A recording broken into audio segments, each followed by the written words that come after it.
maman, des histoires sans histoire, j'adore ça.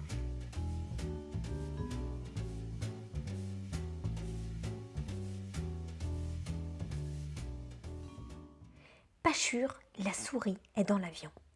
Elle est copilote.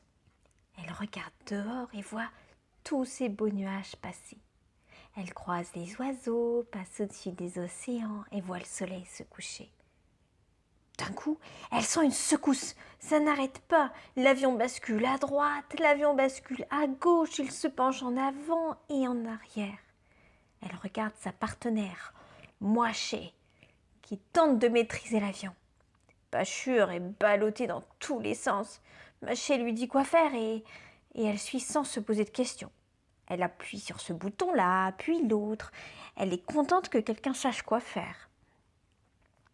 Mais l'avion continue à bouger beaucoup. Quelque chose ne va pas. Elle observe la situation et une idée lui vient. Il faut voler plus haut, juste au-dessus des nuages. Pachur n'est pas sûre. Elle n'a pas l'habitude de piloter l'avion seule, alors elle ne fait rien. Mais elle en parle quand même à Moaché pour lui proposer l'idée. Mais Moaché lui répond « Attends, je suis occupée là, je peux pas t'écouter !» Pachur insiste à peine. Mais je pense que... Moaché répond. Écoute, vraiment là, ce n'est pas le moment. Alors Pachur décide de se taire et de se cramponner. Elle pense que son idée est sans doute mauvaise et que Moaché sait mieux. Mais elle a un petit pincement au cœur parce qu'elle aurait aimé proposer son idée. Elle a l'impression que peut-être ça aurait pu l'aider. Mais elle décide de laisser faire Moaché qui a l'habitude. C'est vrai, depuis qu'elle est toute petite, Moaché conduit cet avion et Pachur a beaucoup appris d'elle pendant toutes ces années. Alors encore une fois, elle observe.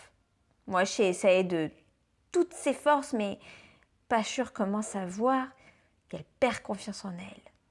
Moaché commence à transpirer et ne sait plus trop ce qu'il faut faire. Pachur s'assoit tout près et observe. Tout va très vite dans sa tête. Tout ce que Moaché lui a appris jusqu'ici et tout ce qu'elle a observé toutes ces années lui ont donné suffisamment de connaissances pour l'aider. Elle décide de ne plus avoir peur et de ne plus demander. Elle prend la main de Moaché et lui dit « On va y arriver !» Pachur prend les commandes et fait monter l'avion de quelques mètres juste au-dessus des nuages. L'avion prend quelques secondes pour se calmer, mais il se calme. Toutes les deux se regardent et éclatent de rire.